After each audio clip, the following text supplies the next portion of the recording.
Ils tapissent les façades d'immeubles, les usines, les voûtes de ponts et même les péniches.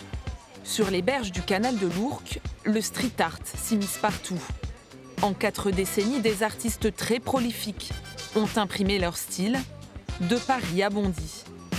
Pour apprécier ce travail, nous embarquons pour une croisière sous la houlette de Thomasine Zoller, historienne de l'art. Je vous invite à regarder sur votre gauche, c'est la péniche La Grande Fantaisie. Ce bateau a été peint par, son nom est indiqué, Marco 93. Marco 93 ici a été invité à faire le portrait d'une de ses amies, danseuse, qui est Sarah Gouem. Sarah Gouem, elle est connue pour mélanger la danse hip-hop et la danse orientale. Un musée à ciel ouvert où se côtoient aussi bien graffiti sauvage que commandes. Comme celle du studio Harcourt qui a proposé aux artistes de s'inspirer de ces célèbres photos de stars en noir et blanc. Ici à Bobigny, le graffeur Hakin rend hommage au musicien britannique Tricky. À Noisy-le-Sec, voici le portrait d'un inconnu. Et à Pantin, cette monumentale Marion Cotillard.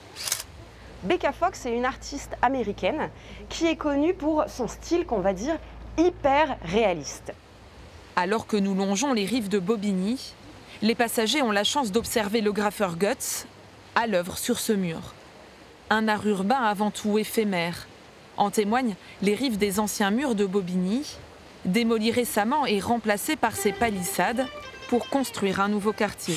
Ici, vous avez un personnage qui dit « Ciao le mur », justement, au revoir à ce fameux mur historique qui est peint depuis plus de 40 ans par les graffeurs et graffeuses de la région. Le fait de peindre sur un mur quand vous n'avez pas l'autorisation, c'est un geste politique par nature. Donc on va voir beaucoup en ce moment, en vue de l'actualité, des messages sur la Palestine, sur Beyrouth, Gaza, etc.